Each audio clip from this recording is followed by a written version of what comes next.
Oke, baik, kita mulai saja kuliah kita pagi hari ini. Assalamualaikum warahmatullahi wabarakatuh. Waalaikumsalam warahmatullahi wabarakatuh. Waalaikumsalam warahmatullahi wabarakatuh. Alhamdulillah, kesempatan pagi hari ini kita masih bisa ketemu kembali di dalam melanjutkan materi kuliah SPM ya, Sistem Pengendalian Manajemen, yang saya minta maaf ketika ini tadi terlalu siang, agak terlambat. Ya, waktunya seperti ini, teman-teman kalian itu sudah mulai banyak yang mengajak diskusi terkait dengan skripsi. Ya. Jadi saya selalu memberikan space waktu itu di pukul 7 pagi. Ya namanya juga diskusi, ya bisa aja agak panjang gitu. Ya mohon maaf kalau memang akhirnya akan menyebabkan perkuliahan kita agak mundur. Oke. Tapi apapun itu, yang penting untuk kebaikan, insya Allah ya, kita akan tetap bisa lakukan.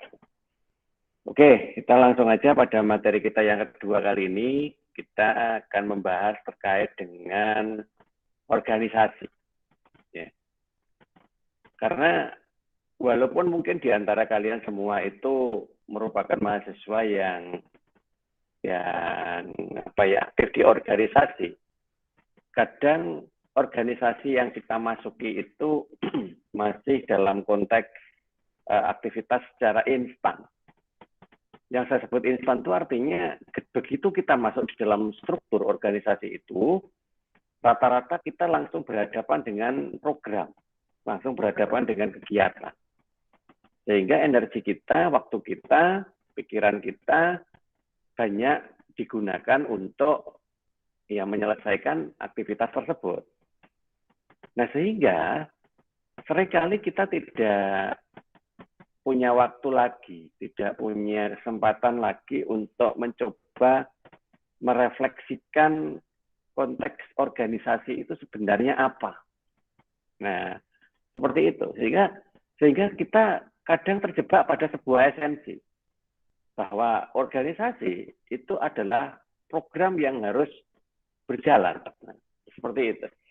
Sehingga kita memaknainya hanya sekumpulan orang-orang yang dengan menggunakan atribut yang sama, menggunakan arah yang sama untuk menjalankan program yang disepakati. Ya, seperti itu. Karena memang kita jarang sekali berpikir terkait dengan esensi.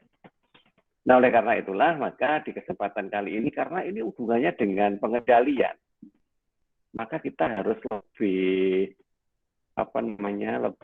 jeli memaknai sebuah organisasi. Karena prinsipnya mana mungkin kita bisa mengendalikan dengan benar kalau esensi dari apa yang kita kendalikan tidak dikuasai. Nah, seperti itu. Sehingga kadang yang muncul adalah kepentingan sepihak, kepentingan sesaat. Ketika sudah kepentingan itu ada di antara kita, nah itu yang kemudian kita rela berkorban untuk menjaga kepentingan. Sehingga esensi-esensi standarnya itu jadi kabur. Materi insya Allah sudah saya kirimkan ya di grup walaupun barusan, ya. Tapi setidaknya nanti bisa kita gunakan untuk mencoba memahami lebih jauh terkait esensi organisasi. Karena gini, saya yang di organisasi itu sudah puluhan tahun ya, dalam bentuk organisasi apapun, itu seringkali menemukan suatu kejadian yang tidak terselesaikan akibat adanya behavior atau perilaku dari orang-orang di dalam organisasi itu yang salah dalam menafsirkan. Jadi kita menafsirkan suatu fungsi itu tanpa melihat job description dari fungsi tersebut. Seringkali begitu. Nah, impact-nya apa dampaknya? Dampaknya ketika job description-nya itu kita tidak kuasai, tidak ngerti, maka kita menafsirkan sendiri apa yang mau kita kerjakan. Ya, kalau tafsirannya itu masih belum bersentuhan dengan aktivitas yang dilakukan oleh orang lain. Tetapi kalau hasil penafsirannya itu kemudian benturan atau bergesekan dengan aktivitas yang dilakukan oleh orang lain, di situ mulai muncul masalah. Nah, masalah itu kan kadang tidak mudah terselesaikan akibat cara penanganan atau cara penyampaian permasalahannya itu yang mungkin kurang elegan gitu ya. Sehingga akhirnya masing-masing justru terbentuk egonya sendiri-sendiri. Ya. Kalau sudah ego yang bicara, maka urusannya dengan harga diri. Nah, panjang kan? Kalau sudah harga diri, wah taruhannya bisa kemana-mana itu kan. Karena apa? Karena itulah kita kadang membela sesuatu yang arahnya salah. Nah, siapa yang bisa mengembalikan ke progres yang seharusnya? Nah, orang yang ngerti.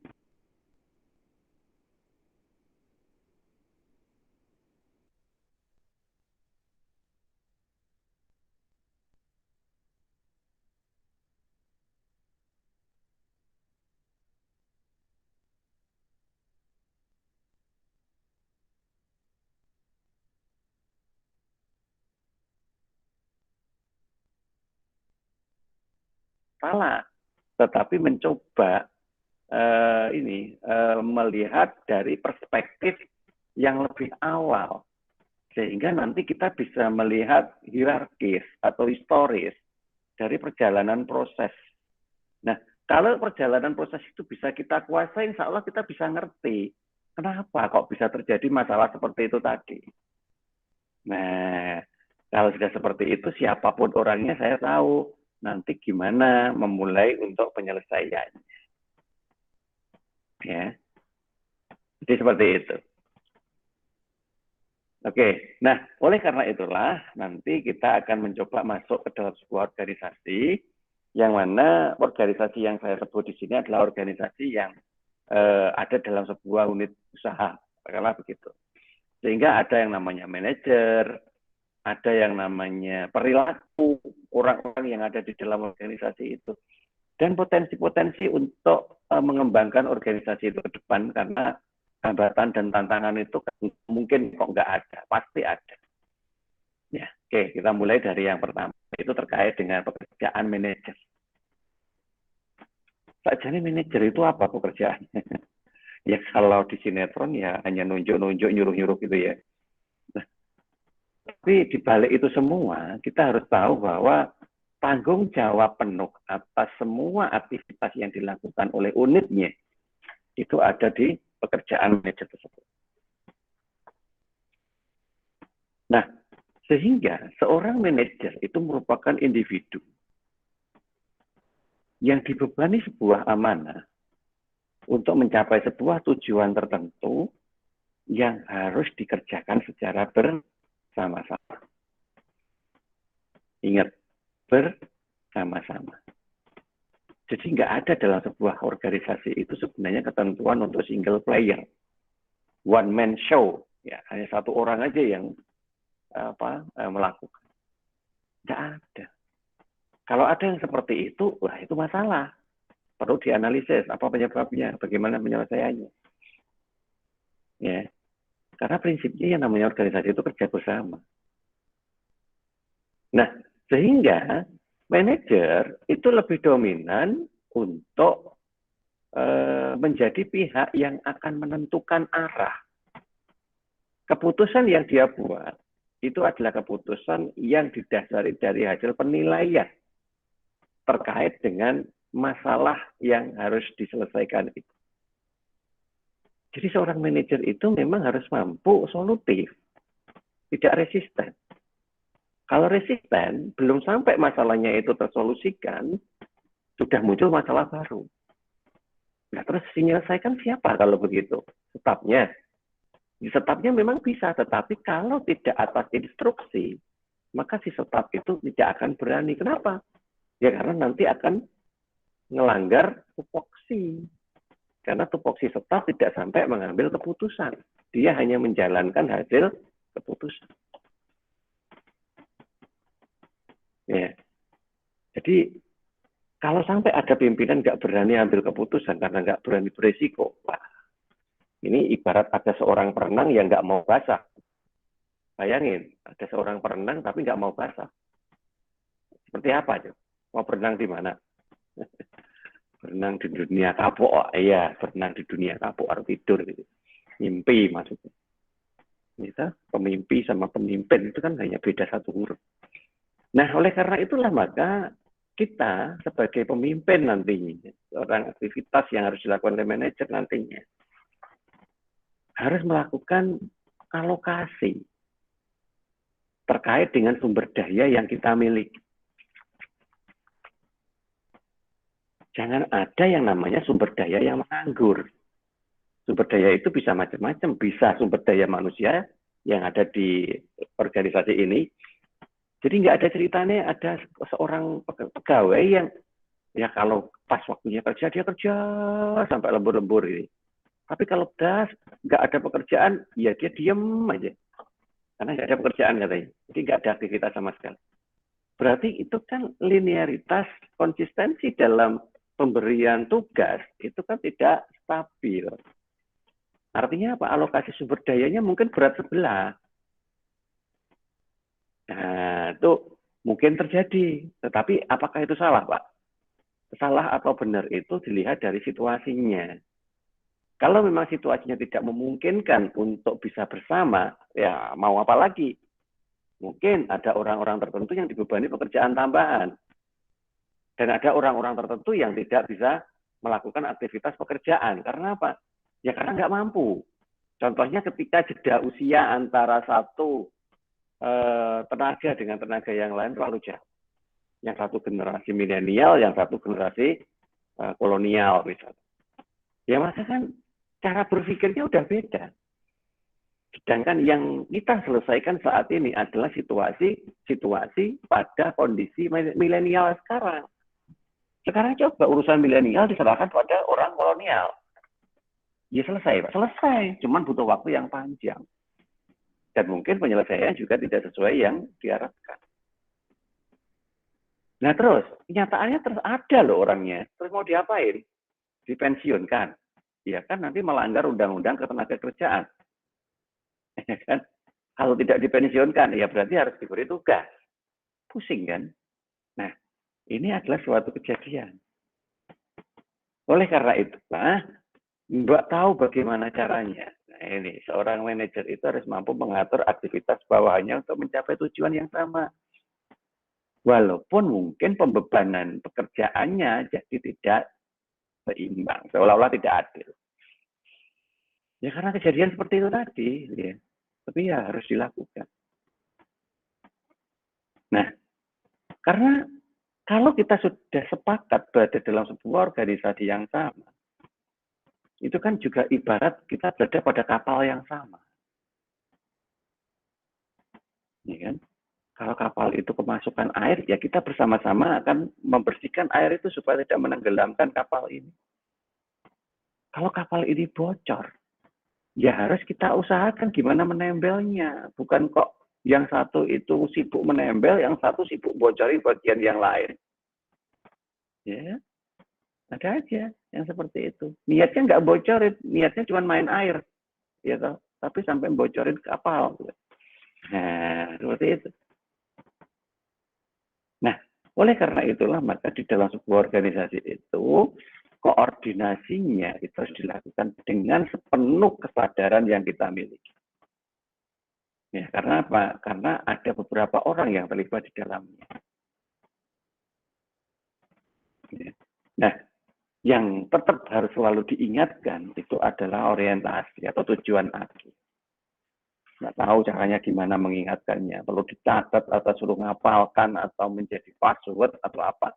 Yang penting kan itu sesuatu yang harus selalu disampaikan supaya ingat terus. Bahwa kita berada di sini ini mempunyai arah tujuan yang sama dengan sebuah rangkaian proses yang harus dikerjakan bersama. Ya. Nah, rangkaian prosesnya itu seperti apa? Ya, prinsip manajemen. Nah, ini ya kalau dilakukan. Planning, organizing, leading atau actuating, dan controlling.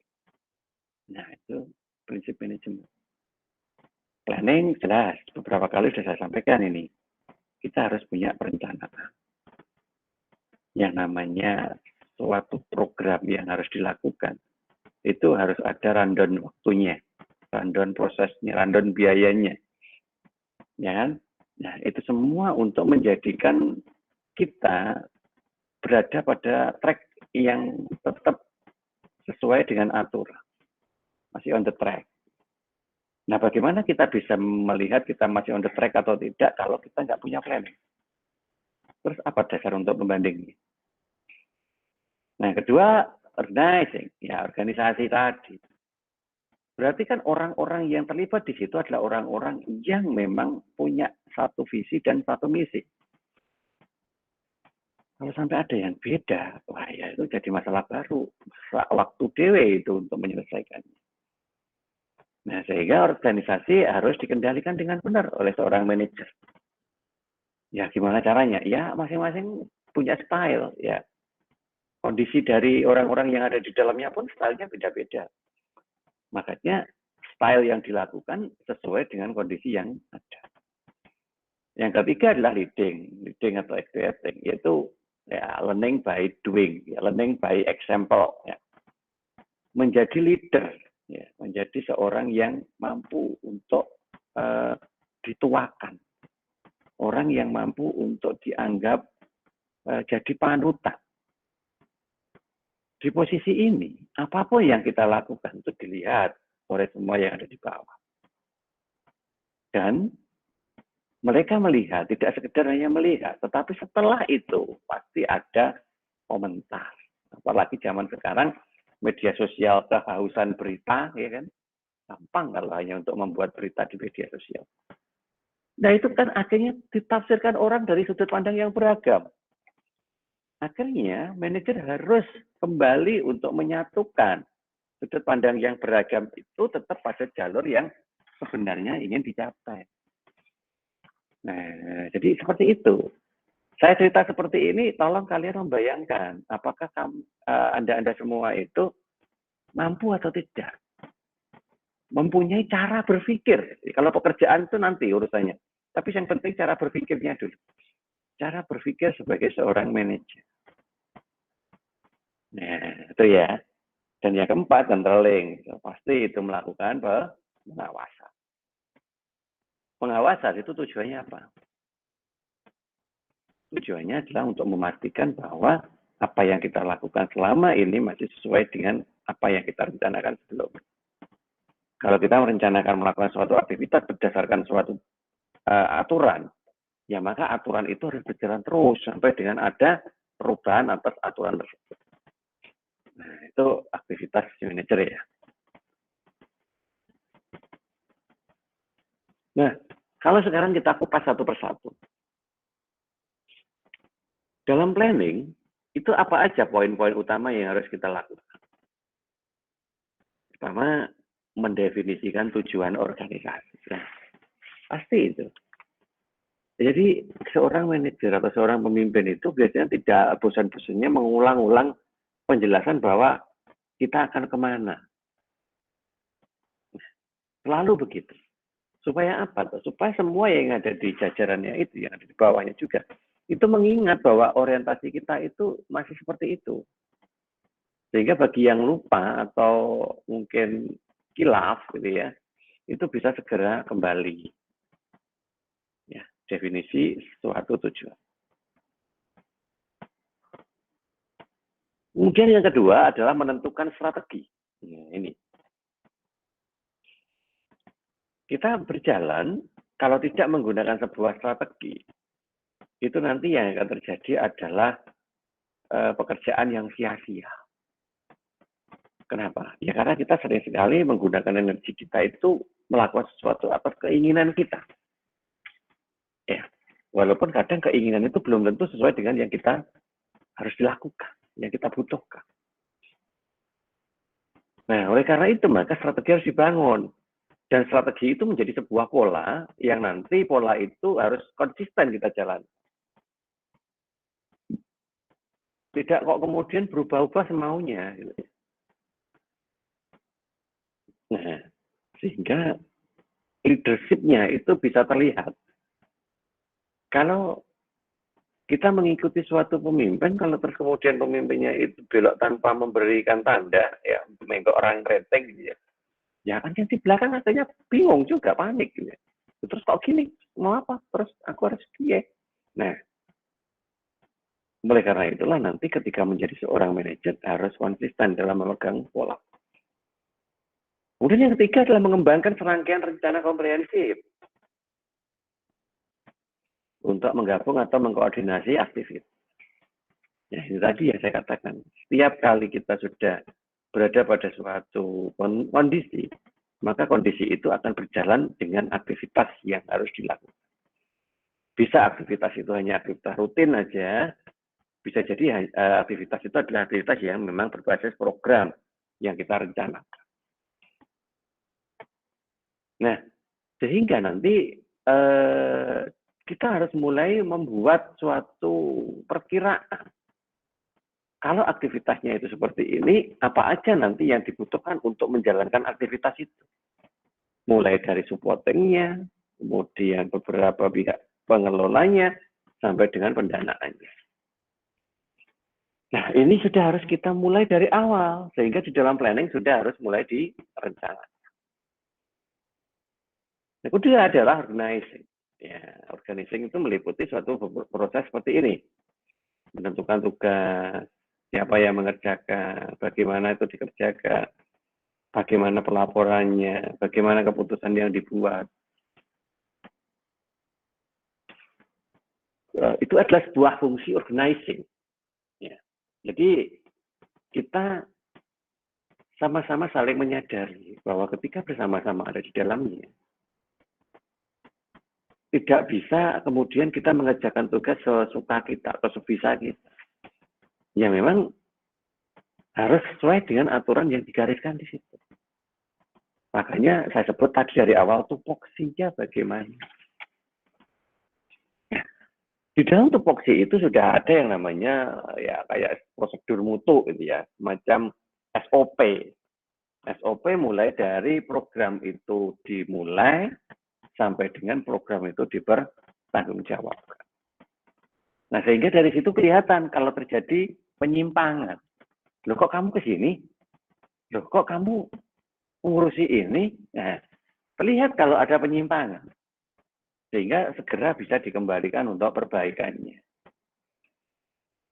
Nah, kemudian yang ketiga adalah leading atau activating.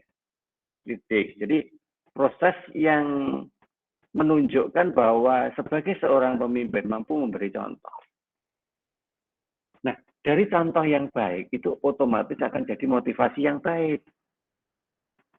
Kalau contoh yang buruk itu pasti jadi motivasi yang buruk. Udah pasti deh. Udah, yang sudah pernah berorganisasi tentunya bisa bayangin ini. Nah, itu adalah fungsi leading. Nah, kemudian kalau memang si leading itu sudah sepenuhnya dianggap oleh semua yang ada di organisasi itu sebagai leading, maka orang-orang yang lain itu menunggu leading itu untuk berproses, leading untuk mengarahkan. Sehingga yang terjadi apa? Ada aturan-aturan yang harus dilakukan oleh semua organisasi. Yang mana aturannya itu diatur oleh si manajer tadi. Nah, sehingga terjalannya sebuah mekanisme proses. Ya, di dalam aktivitas tadi. Nah, mekanisme proses yang baik itu adalah mekanisme proses yang bisa dikomunikasikan dengan efektif. Nah, ini ya. Saya hanya menyampaikan hal-hal yang besar loh ya. Kalau mau detailnya seperti apa, nanti bisa dipikirkan atau bisa dilihat dari berbagai sudut pandang. Komunikasi yang efektif. Komunikasi yang efektif itu adalah komunikasi yang tepat sasaran dengan waktu yang singkat. Nah, ini yang terjadi ya. Nah, oleh karena itulah maka kalau nanti sudah dijaga segitu baiknya pun masih terjadi konflik, berarti kita harus menyelesaikannya itu sampai dengan ke solusi atas konflik. Jadi jangan sampai belum selesai kemudian ditinggal. Nanti namanya resisten. Ya. Kalau resisten nanti tidak solutif. Nah, itu pasti. Itu. Ya kalau tidak solutif, ya bingung sih di bawah ya. Akhirnya kan mengerjakan sesuatu yang sia-sia tadi karena kebingungan. Ya kan? Nah itu. Kemudian yang keempat, itu controlling, pengawasan. Yang mana sifatnya memantau aktivitas untuk memastikan bahwa aktivitas tersebut terselesaikan seperti yang direncanakan dan mampu membetulkan kekurangan dan penyimpangannya. Nah, itu controlling. Jadi di fungsi kontrol itu tidak sekedar menyalahkan, tapi juga membetulkan.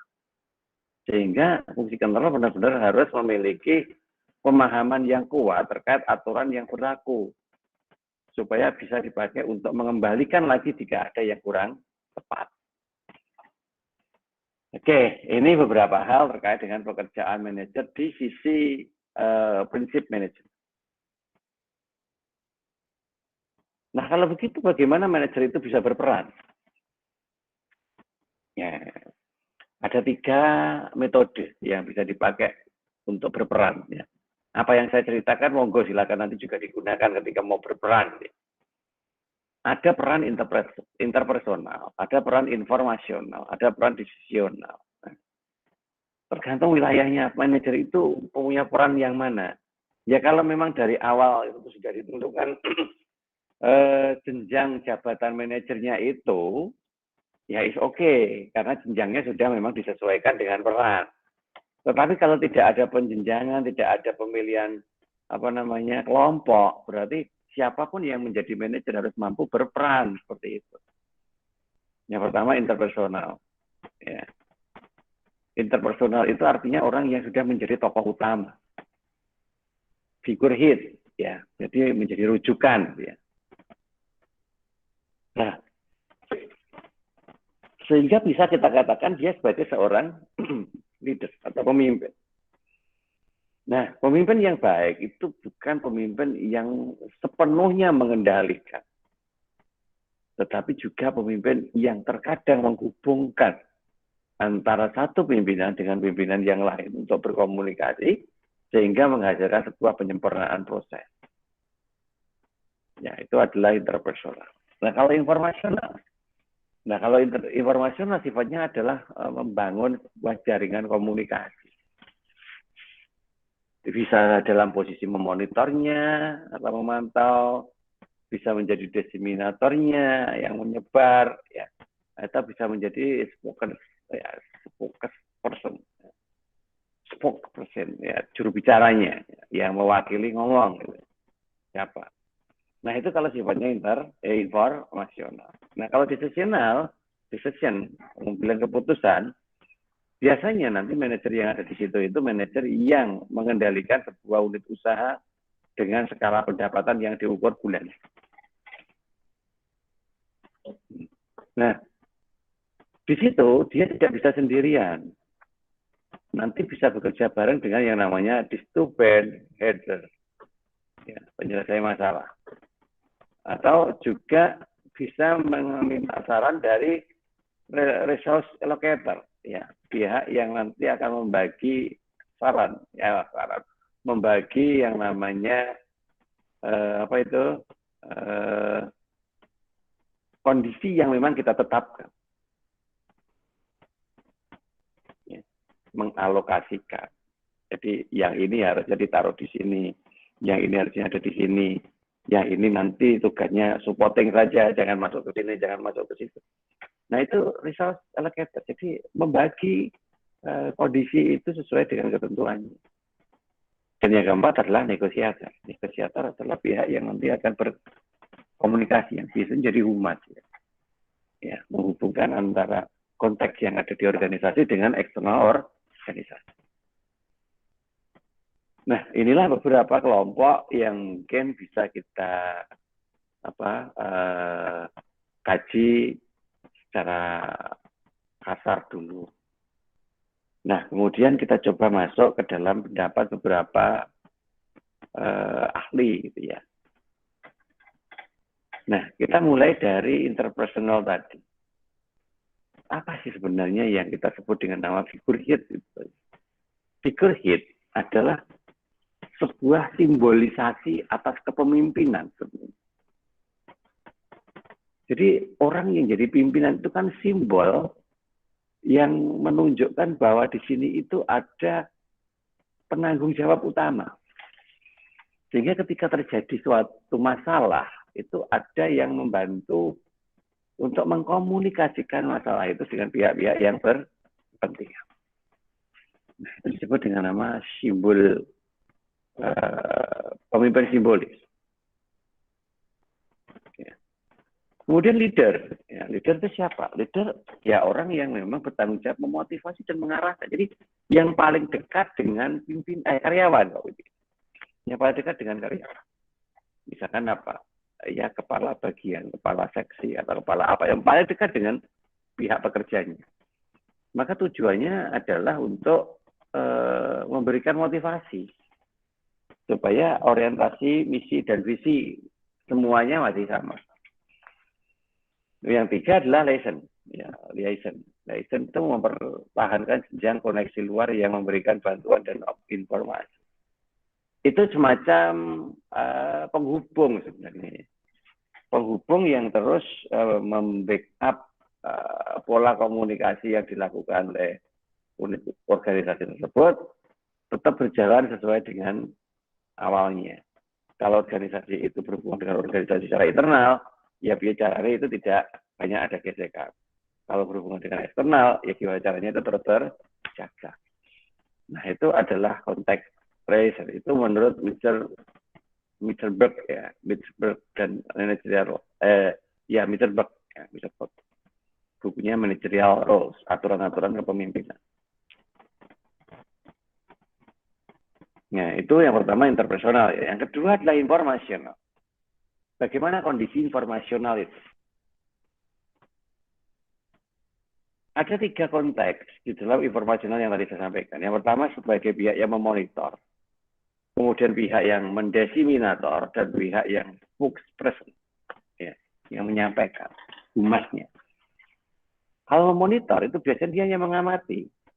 Ya, dengan mengamati itu kemudian dia menerima informasi. Ya. Oh, jalan di sana seperti apa, tempat sana seperti apa. Nah, kemudian ada semacam kesimpulan dari aktivitas yang ingin dilihat semua pegawai di masing-masing tempat saat dikunjungi tadi. Seperti ini.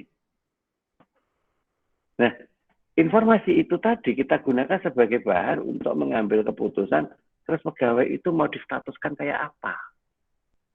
Kalau kenyataannya pekerjaannya seperti itu. Nah, maka itu semua adalah tugas dari diseminator. Sehingga nanti ketika dibawa ke kepemimpinan itu alternatif-alternatif yang akan diputuskan itu sudah kelihatan. Yang ketiga adalah spokesperson, ya, humas ya, yang memberitahukan informasi yang kita jalankan ini dengan pihak luar yang ada relasinya dengan kita. Spokesperson. Kemudian entrepreneur itu kan kegiatannya ya, kegiatan mencari peluang dalam organisasi dan lingkungan serta memprakarsai proyek untuk membuat perubahan. Nah, entrepreneur kata kuncinya di sini harus mampu memberikan peluang baru untuk menyelesaikan suatu kondisi yang sebenarnya sudah lama terjadi. Ya. Nah, ini aktivitas entrepreneur. Sehingga ketika kita sering entrepreneur sampai ke pelatihan entrepreneur, sertifikasi entrepreneur, tujuannya sebenarnya ke sini, bukan jualan apa begitu, tidak. Tujuannya adalah menyetujui suatu keputusan yang memang diambil oleh beberapa pihak yang ada di bawahnya, ya, yang mana itu nanti akan kita gunakan untuk bernegosiasi untuk mencapai keputusan kita yang lain, ya, dibantu oleh negosiator. Seperti itu. Nah, itu adalah pekerjaan manajer dari sisi decisional menurut Binsberg. Ya. Nah, sekarang kalau begitu membutuhkan skill berupa apa? Ya, ada technical skill, ada human skill, dan ada conceptual skill. Ya, semua orang pasti punya. Cuman kadarnya kadang yang beda-beda. Ada yang standar, ada yang tidak. Ada yang semuanya sama, ada yang tidak terimbang. Ya, tergantung dari bagaimana dia dulu dibentuk di kehidupan sebelumnya. Kalau bicara technical skill, berarti orang tersebut harus menguasai konteks-konteks teknis dalam pekerjaannya. Menguasai itu artinya nggak kok ngerti kabeh, gitu. Nggak juga ya. Menguasai itu artinya setidaknya ketika diajak berkomunikasi itu nyambung. Gitu. Itu mengerti. Kemudian human skill, ya human skill, kemampuan untuk bekerja sama, memahami, memotivasi orang, baik secara individu maupun kelompok. Nah, jadi kemanusiaan, ya skill kemanusiaan. Jadi orang-orang yang ada di sekitar kita itu kan mungkin saja motivasinya beda. Ada yang memang pikirannya hebat, pintar, tapi ketika motivasinya rendah, maka dia seolah-olah tidak bisa bekerja. Nah, kalau seperti itu kan nggak bisanya bukan karena nggak mampu, tetapi karena ada masalah yang perlu dibantu penyelesaiannya aja. Nanti kalau masalahnya sudah selesai, biasanya ya aktivitas itu bisa normal. Kemudian yang ketiga, konseptual skill. Jadi konsep yang dipakai untuk skill. Jadi dia pintar berada di balik meja, konsep semua aktivitas. Ya, dengan konsepnya itu kemudian dieksekusi untuk dijalankan di organisasi. Ya, nanti tinggal dilihat apakah itu menguntungkan atau tidak.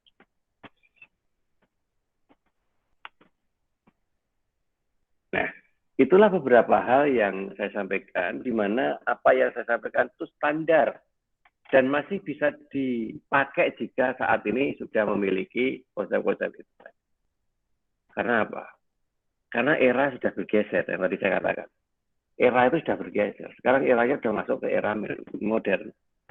Aktivitas yang berjalan di era modern itu rata-rata menggunakan berbentuk manajerial, aktivitas manajerial. Nah, oleh karena itulah maka kita harus pahami dulu metode aktivitas manajerialnya apa aja, sehingga pada saat nanti kita menjumpai kondisi seperti di dalam konteks manajerialnya itu, maka kita bisa memberikan solusi. Minimal memberikan solusi. Kalau mampu untuk menjalani itu ntar dulu, ya. Tapi setidaknya mampu memberi solusi. Nah, solusi itu nanti akan disampaikan antara satu orang dengan orang yang lain, menyebar, gitu ya. Terutama yang berkepentingan dengan kegiatan itu. Ya, maka akan muncul yang namanya networking. Ya, networking. Karena networking itu adalah suatu kejadian di mana informasi itu sudah menyebar ke berbagai macam bagian, yang mana masing-masing bagian itu memahami apa yang harus dia lakukan. Nah, seperti itu. Kemudian ketika kita coba pasangkan alat-alat analisisnya tadi dengan waktu, berarti ada alokasi aktivitas manajer yang ditentukan oleh waktu. Ya, kadang orang berhasil atau susah itu gara-gara waktu ya. Makanya nanti seperti apa yang biasanya dilakukan. Nah, ini seperti gambar ini. Gambar grafik pie namanya ya, grafik roti, karena pemecahannya mirip mecah roti. Ada manajer di tingkat average, ada manajer di tingkat sukses, dan ada manajer di tingkat efektif, yang tertinggi itu ya, efektif. Average itu rata-rata aja. Nah, karakternya bagaimana? Yang biru itu kan tutorial manajemen. Ya, tutorial manajemennya itu banyak. Ya, paling banyak. Jadi kurang ngomong bisa nih. Ya, tutorial manajemen. Kemudian persentase yang berikutnya di bawah 32%, 20% itu kuning. Kuning ya. Kuning. Kuning 20%. Apa itu? Human Resource Management. Mengelola atau mengendalikan orang yang ada di situ. Mengendalikan orang itu jadi satu pekerjaan tersendiri itu ya, masuk ke dalam kelompok masuk ke dalam kelompok yang jelas itu ya.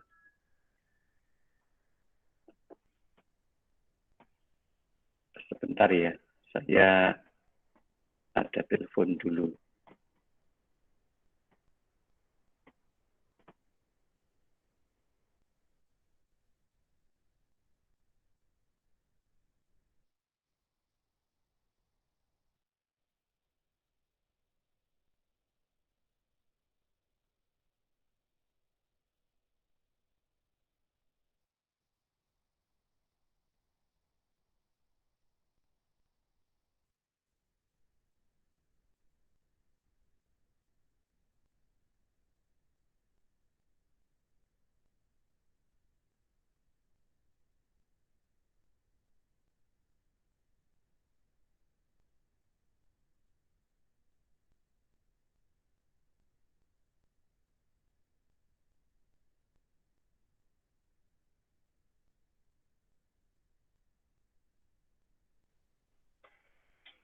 Oke, kita kembali lagi ya.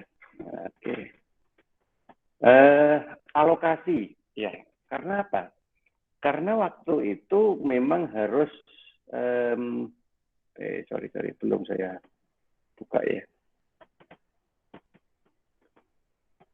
Karena waktu itu memang harus kita perhatikan sebagai salah satu bentuk representasi dari keadaan.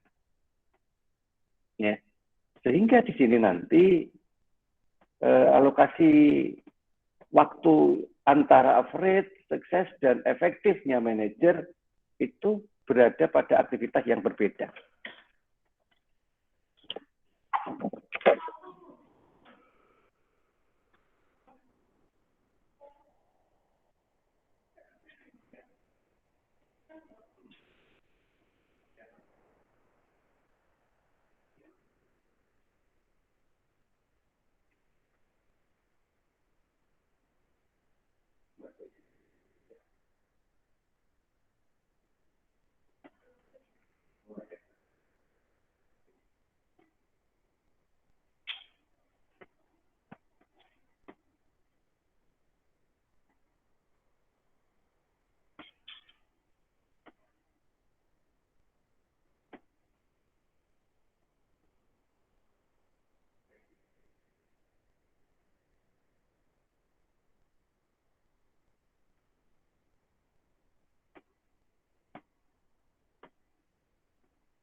Baik ya, kita mulai lagi. Maaf, tadi ada yang perlu saya proses tanda tangannya.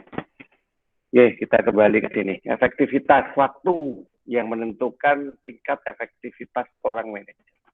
Kalau average atau average itu rata-rata, rata-rata manajer itu menyelesaikan suatu pekerjaan seperti ini. Jadi maksimal waktunya 32% itu ya dilakukan dengan secara tradisional aja, mengikuti yang dulu-dulu, gitu ya. Mengikuti apa yang dulu-dulu pernah dilakukan oleh sebelumnya. Terus kemudian 29% itu di sisi komunikasi. Jadi dia berkomunikasi hanya 29% aja. Ya. Kemudian yang 20% itu adalah memanfaatkan human resource.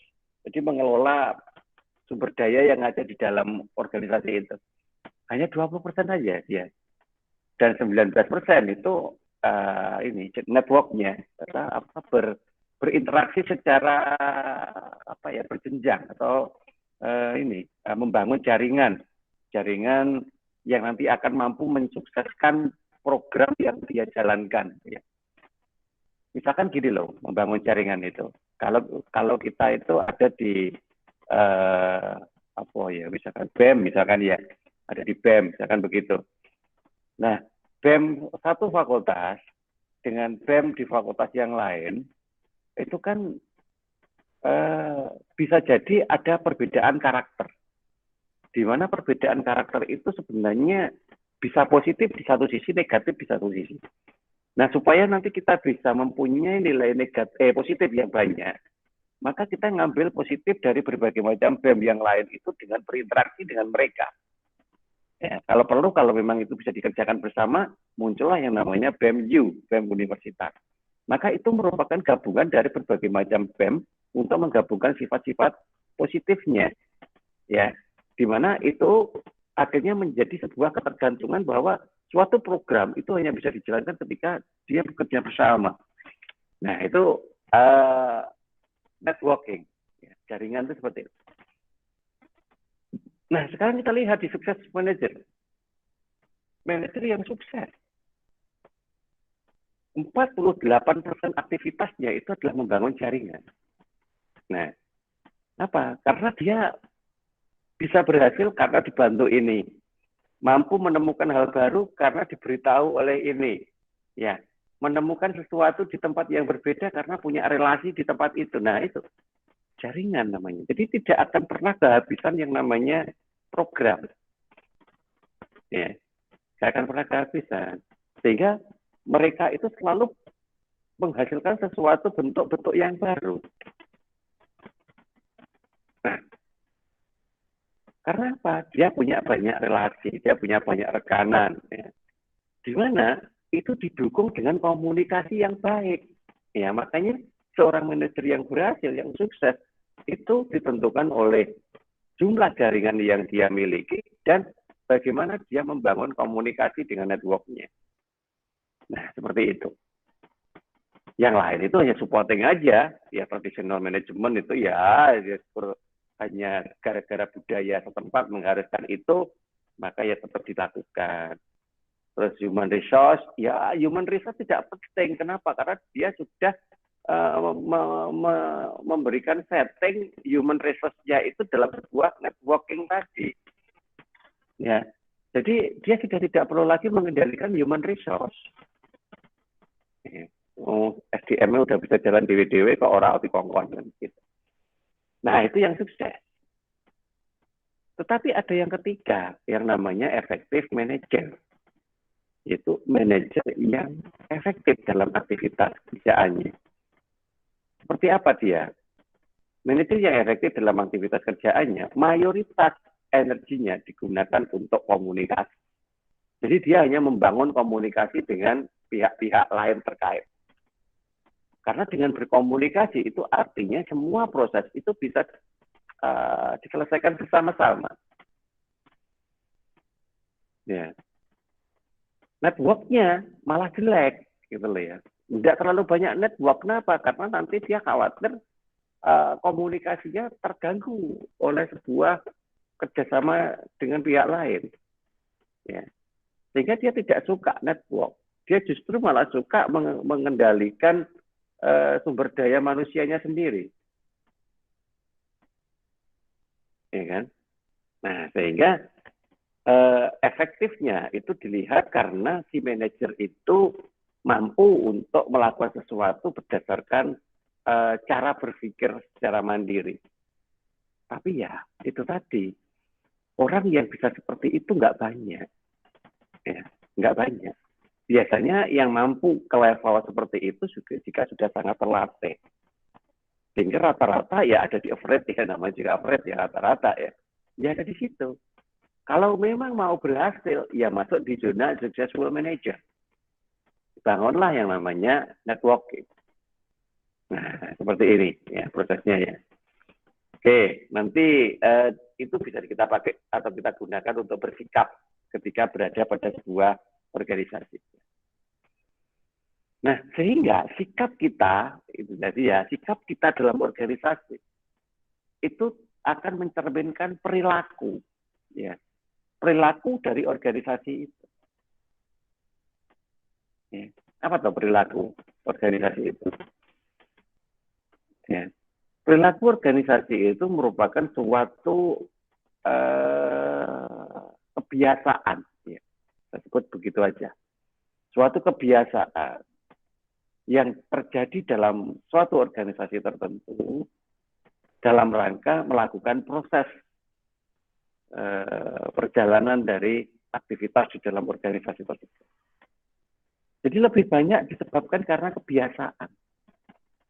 Biasaannya piye? Biasanya kerjanya iki biasanya sak sire dhewe, misalkan begitu. Ya semaunya sendiri. Ya bisa. Itu jadi sebuah perilaku. Karena apa? Karena pimpinannya tidak menekankan pada runtutan proses waktu. Mungkin pimpinannya hanya menekankan pada hasil akhir. Wis karep mulai mengerjakannya kapan, yang penting 2 hari selesai. Nah, jadi begitu. Mungkin dia waktu kerja dia santai, main game, Facebookan, begitu aja. Tetapi ketika teman-temannya istirahat, dia kerja. Ya, gitu. Bisa jadi. Kenapa? Karena memang karakternya orangnya tidak suka ketika bekerja sepaneng bersama dengan teman-temannya. Ya, dia bisa baru bekerja kalau dalam situasi yang tenang. Nah, situasi yang tenang itu kapan? Ya, biasanya saat istirahat. Teman-temannya tenang, teman-temannya nggak sepaneng, teman-temannya tidak banyak masalah, baru dia bisa bekerja. Nah, itu satu perilaku. Ya, dan apakah itu salah? Enggak. Ya salah jika tidak bisa mengendalikan. Gitu ya. Jadi akan terjadi penyimpangan perilaku. Ya. Nah, karena apa? Karena dalam organisasi itu kan isinya kan individu-individu begitu tadi kan. Nah, individu-individu nanti akan membangun kelompok. Biasanya kalau kalian melihat organisasi yang besar itu biasanya di situ ada kelompok 1, kelompok 2, kelompok 3. Ya manusiawi, karena manusia itu memang baru bisa melakukan aktivitas kalau berdekatan atau berinteraksi dengan orang dengan cara pikir yang sama. Kalau cara pikirnya beda ya biasanya ya nggak cocok gitu kan. Makanya nanti muncul kelompok. Nah, kemudian individu dan kelompoknya itu akan terformat dalam sebuah struktur. Ya, struktur organisasi pasti namanya ya, mulai dari pembina, ketua, dan seterusnya sampai anggota atau apa. Nah, seperti itu. Nah, sehingga nanti dalam kegiatan organisasinya, masing-masing itu saling mempengaruhi. Individu tadi mempengaruhi kelompok. Kelompok pun akhirnya bisa mempengaruhi struktur. Ya, karena kalau sudah berbentuk kelompok itu kekuatannya lebih deh. Sehingga daya tekanannya itu ya, daya bergainingnya terhadap satu posisi di struktur tertentu itu lebih kuat. Gitu. Nah, itu saling mempengaruhi. Nah, cuman semuanya itu tadi kan berjalan bersamaan. Bisa berdampak pada hal yang positif, bisa juga berdampak pada hal yang negatif. Makanya tugas dari manajernya itu mutlak harus mampu mengendalikan semuanya. Nah, kemudian disiplin ilmu yang mendukung perilaku itu apa aja? Wah, itu kecil-kecil. Oke. Lebih dominan didukung oleh ilmu-ilmu psikologi. Nah, kenapa? Karena ini hubungannya dengan cara berpikirnya orang, ya, cara bertindaknya orang. Ya. Sesuatu yang didukung dalam sebuah disiplin ilmu psikologi, ya nanti bisa mengarahkan orang-orang di dalam organisasi itu untuk melakukan kontribusi seperti yang ada di kotak sebelahnya. Ya. Bisa kita gunakan untuk dasar melakukan learning, ya, penjelasan. Bisa dipakai untuk memberikan motivasi, bisa untuk pendekatan personal, bisa untuk mengendalikan emosi, bisa untuk mengarahkan persepsi, bisa untuk melakukan pelatihan, ya, bisa untuk membawa ke sebuah leadership effectiveness, yaitu kepemimpinan yang efektif, ya. Bisa untuk menilai yang namanya job satisfaction, kepuasan terhadap pekerjaannya itu. Dia cocok nggak kerja di situ. Bisa juga dipakai untuk membangun individual decision making, karena semua orang secara individual punya sebuah kesempatan untuk mengambil keputusan. Ya. Kemudian bisa juga untuk meningkatkan performance, ya, terutama performance appraisal, yaitu penilaian terhadap performansi ketika dia bekerja. Jadi kinerjanya bagus enggak? Karena kadang orang itu pinter, orang itu ya sangat cerdas, tetapi ketika dia didekati dengan cara yang salah dalam pekerjaannya, maka dia tidak akan melakukan sesuatu seperti yang disyaratkan dalam organisasi itu. Walaupun sebenarnya dia pinter. Seperti itu ya. Jadi performanya itu harus ada indikator yang jelas untuk menilai dan tidak bisa disamaratakan. Kemudian attitude, ya, sikap dan perilaku itu harus punya measurement yang jelas. Ya. Gimana cara ngukur attitude? Orangnya sopan, cara ngukur sopannya gimana? Orangnya tuh humble, rendah hati. Nah, itu cara ngukurnya gimana? Orangnya itu religius, cara ngukurnya gimana? Lah, harus ada, gitu loh ya. Karena apa? Karena itu nanti juga menjadi bagian dari penilaian. Kemudian kalau di awal untuk menerima pegawai baru, ya bisa psikologi itu untuk employee selection, ya. Seleksi pegawai. Ya. Nanti mana yang bisa kita terima, mana yang enggak. Atau desain sebuah pekerjaan, work site. Jadi kita harus mendesain aktivitas pekerjaannya itu. Nah, desainnya itu nanti akan menentukan efektif atau tidaknya organisasi tersebut. Dan yang jelas bisa mengurangi work stress. Nah, lalu pegawai ini stres ya nggak akan jalan semuanya. Itu kalau psikologi, gitu ya. Hal yang beda dengan sosial psikologi. Nah, kalau psikologi itu cenderung ke individu. Ya. Tapi kalau sosial psikologi itu hubungannya dengan perilaku semua orang yang ada dalam satu lingkup. Ya. Misalkan behavior change, perubahan perilaku, attitude change, communication, group process, group decision making. Nah, itu semuanya adalah bentuk perilaku yang muncul akibat adanya interaksi dengan pihak lain. Maka di situ harus dibangun dengan sosial psikologi. Ya. Nah, kemudian ada juga yang harus dibangun dengan ilmu sosiologi. Bukan psikologi. Kalau sudah ke sosiologi, berarti pendekatan sudah bukan ke orang. Tidak ada relevansinya dengan orang per orang. Tetapi sudah mengarah ke kelompok. Ya, ketika kita berkomunikasi, kita tidak melihat si A, si B. Tetapi kita melihat kelompoknya dia. Ya. Kelompok itu macam-macam ya. Bisa satu bagian tertentu. Atau satu, disiplin tertentu. Jadi ya tergantung bagaimana kita mengelompokkan di organisasi itu. Ya, communication, power. Ya. Jadi bagaimana kemampuan yang dimiliki oleh seorang manajer itu untuk mampu memberikan tekanan terhadap kelompok tersebut. Ya, kalau manajernya nggak punya power ya sepelekan kan. Akhirnya kan nggak diajeni kalau bahasa Jawanya. Menangani konflik, ya.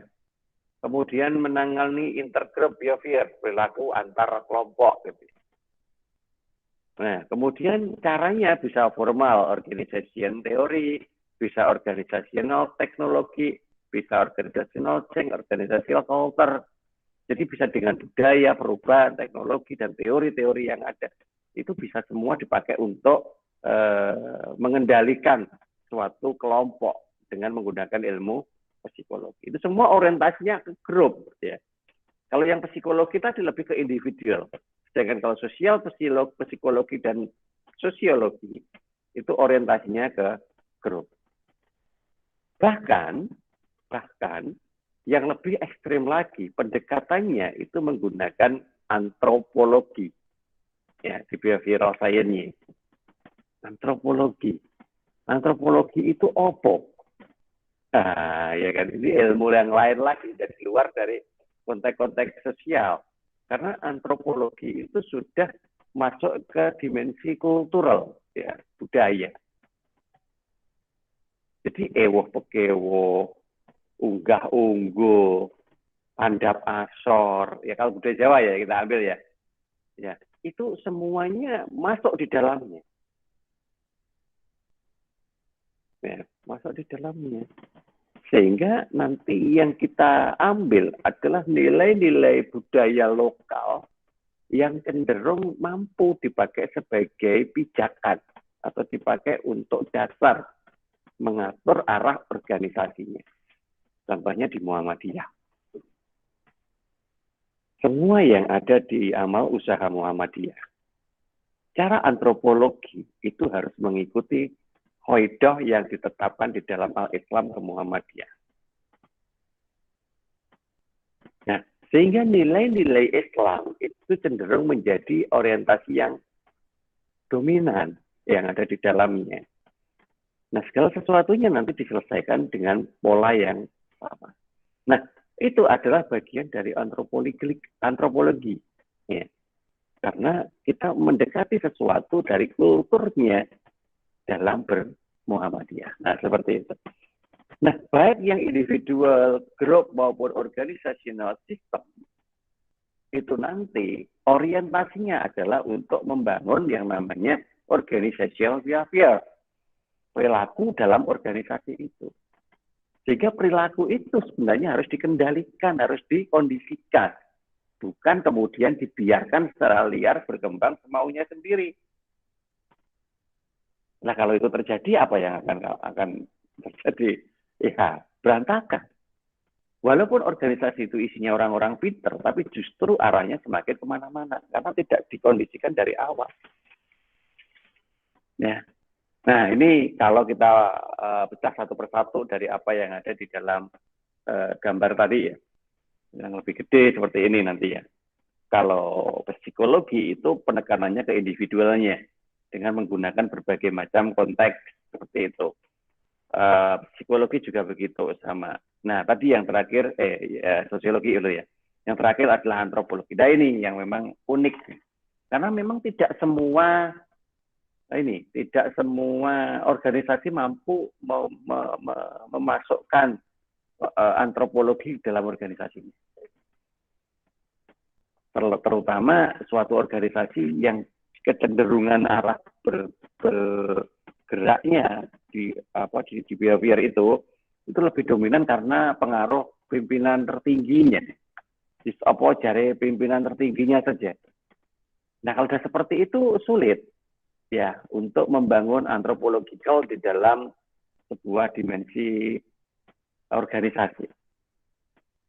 Ya, karena sudah support gitu ya. Orangnya sudah tidak bisa diajak untuk membangun pola dengan sebuah bidang keilmuan yang nyata.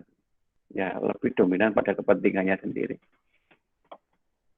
Nah, kemudian yang terakhir ketika kita bicara terkait dengan tantangan maupun peluang. Ya, jelaslah.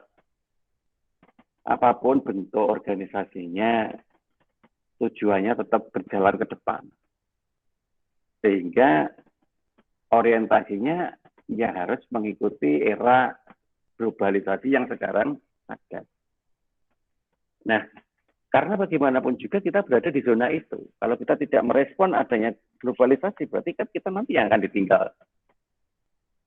Nah, kalau begitu apa program-program yang bisa terlihat ketika kita merespon globalisasi? Ya misalkan di networking tadi. Jadi kita tidak lagi hanya berkutat di wilayah ITAR kita. Ya, kita sedang melebarkan ekspansi keluar ya, sampai mungkin ke luar negeri.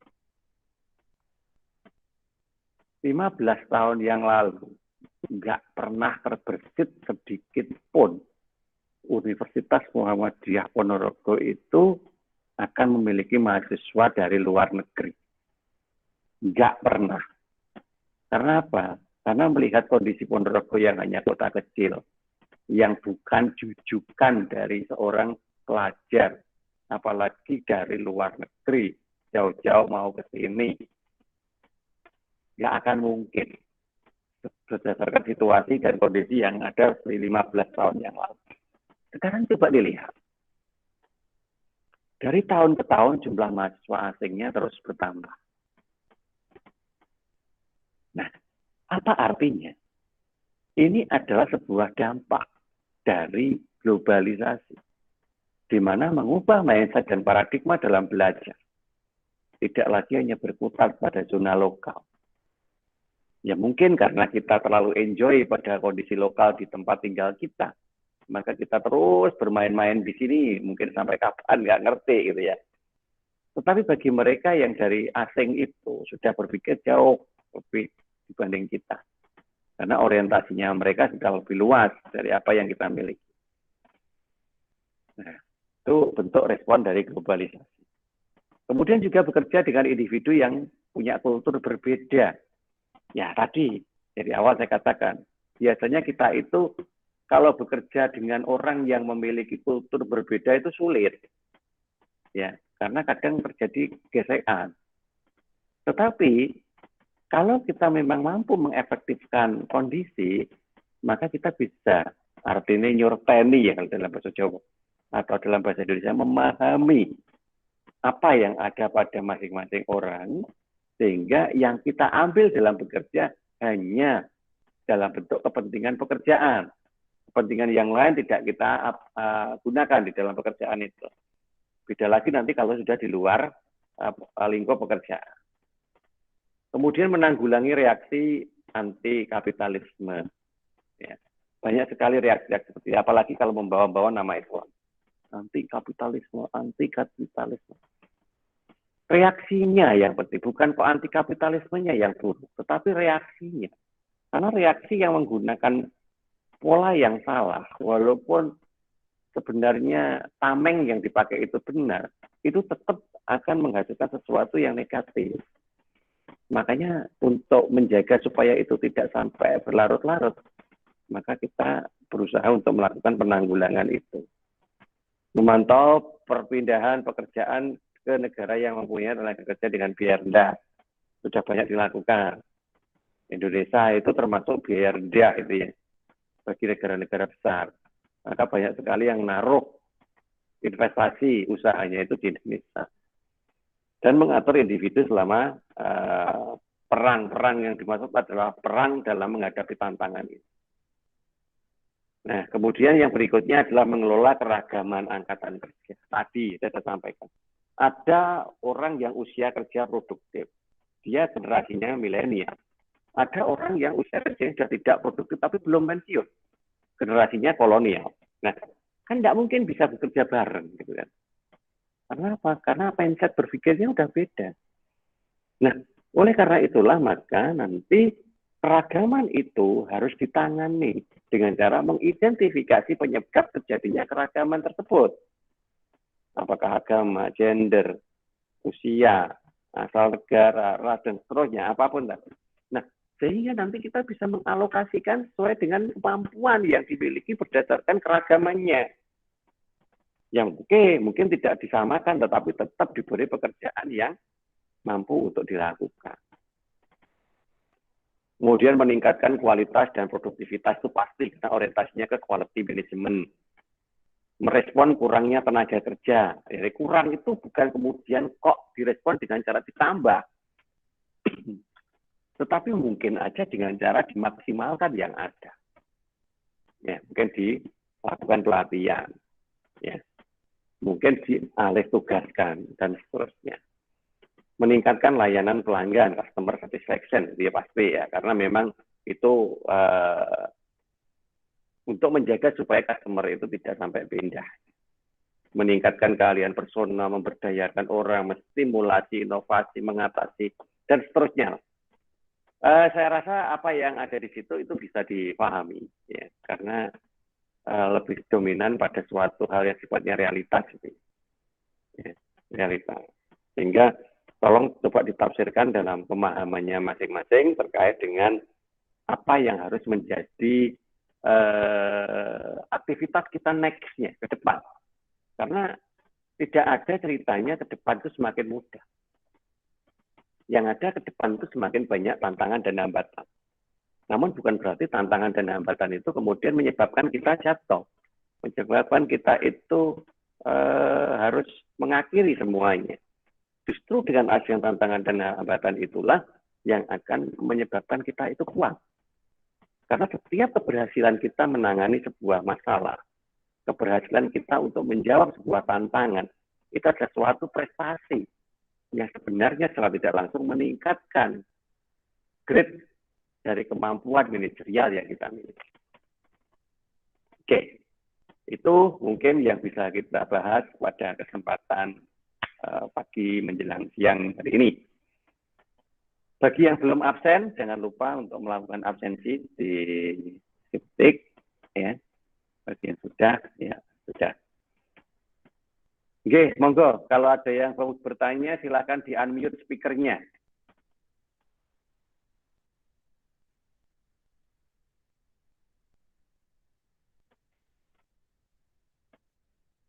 Karena saya sebenarnya lebih senang kalau ada yang bertanya dengan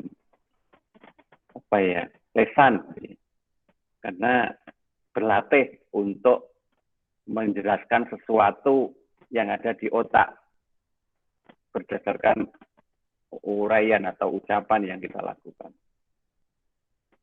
Monggo, tadi kayak ada. Siapa tadi?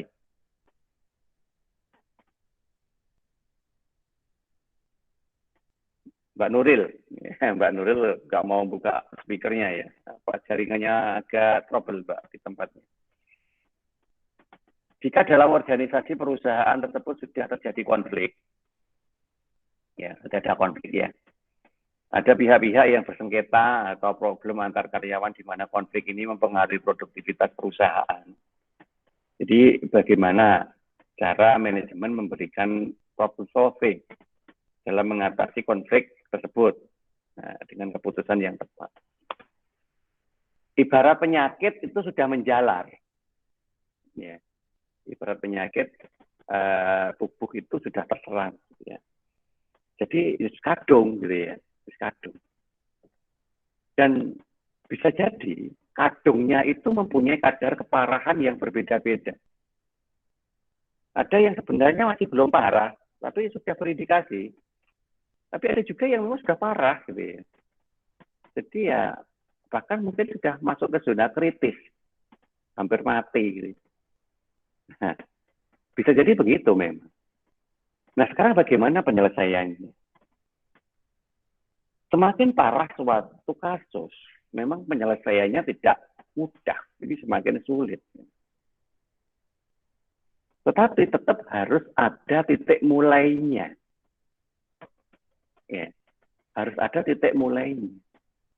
Pertanyaannya, itu kita mulai dari mana?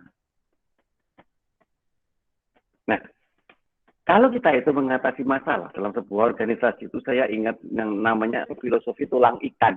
Namanya, filosofi tulang ikan. Tahu tulang ikan ya? Tulang ikan itu kan tulang utamanya itu gede. Ya.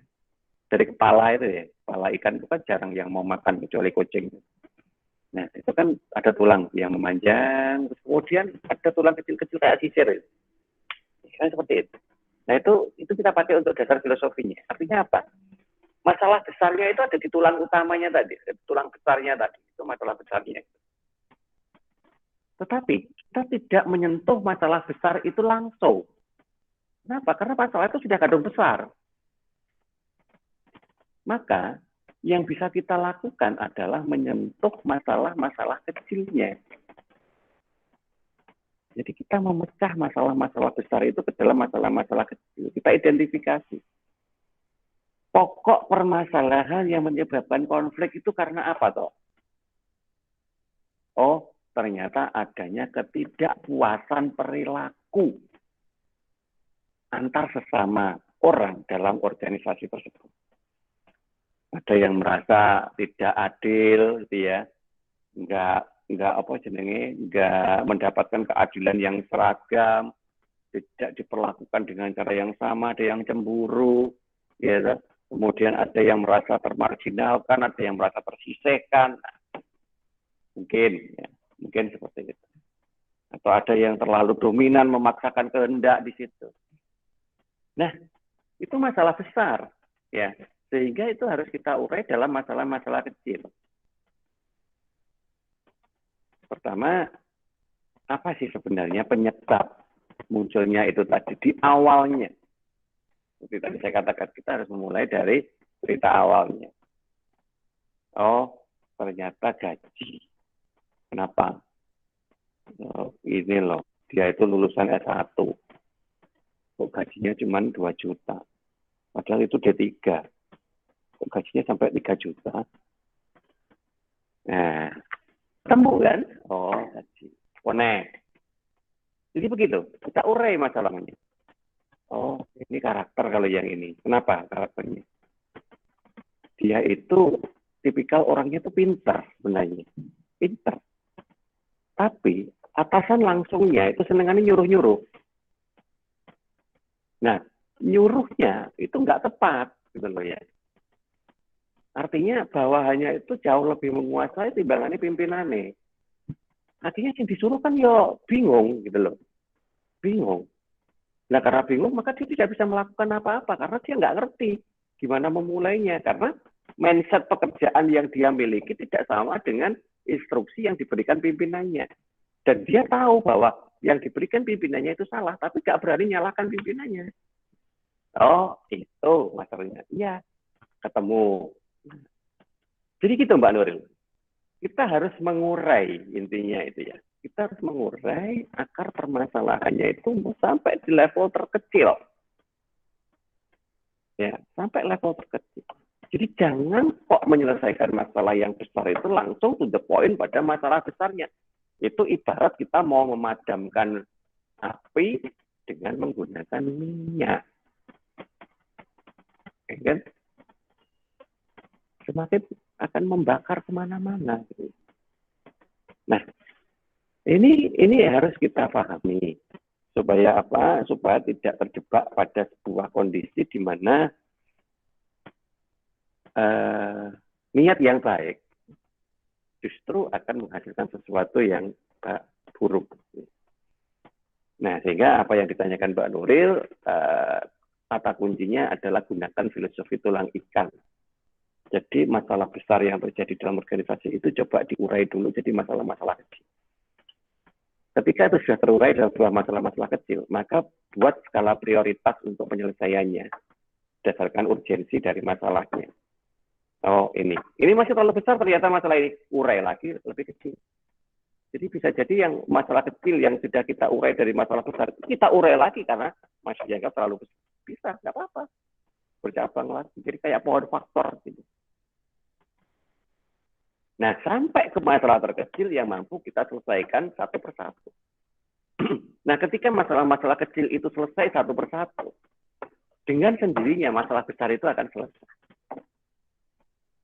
Ya, kenapa? Karena masalah besar sudah diselesaikan dari masalah-masalah kecilnya, sehingga tidak lagi ada imbas. Karena besar kecilnya masalah itu hanya imbas dari tingkat penyelesaiannya. Nah, oke, jadi seperti itu apa yang ditanyakan Mbak Nuril Fernanda. Ada lagi yang mau tanya?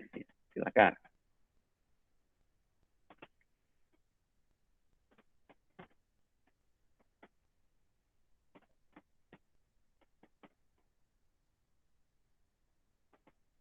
Oke, baik. Kalau memang tidak ada yang ditanyakan, ya untuk sementara kita cukupkan dulu sampai di sini kuliah kita pagi hari ini. Next week, insya Allah kita lanjut lagi di pembahasan berikutnya. Nanti bisa dilihat di RPS-nya apa untuk minggu depan. Ya, yang penting kita tetap untuk melakukan aktivitas belajar sesuai dengan kapabilitas yang kita miliki. Dan mohon maaf kalau nanti belum ada instruksi untuk melakukan pertemuan secara luring, saya masih menggunakan fasilitas daring via Google Meet seperti saat ini. Kalau nanti ada instruksi untuk luring, baru saya akan umumkan bahwa pertemuan sudah bisa dimulai dengan luring. Tapi jujur saya menginginkan kalau luring itu sebenarnya luring secara penuh, bukan luring yang terbagi 50%. Karena justru itu nanti akan menghabiskan energi untuk semuanya. Oke, lebih baik kita tetap menggunakan media Google Meet daripada luring tapi 50%. Atau persepsi saya begitu. Oke, baik. Mungkin sampai di sini dulu apa yang bisa kita bahas di kesempatan pagi hari ini. Semoga bermanfaat. Saya akhiri. Assalamualaikum warahmatullahi wabarakatuh. Waalaikumsalam Waalaikumsalam warahmatullahi wabarakatuh. warahmatullahi wabarakatuh.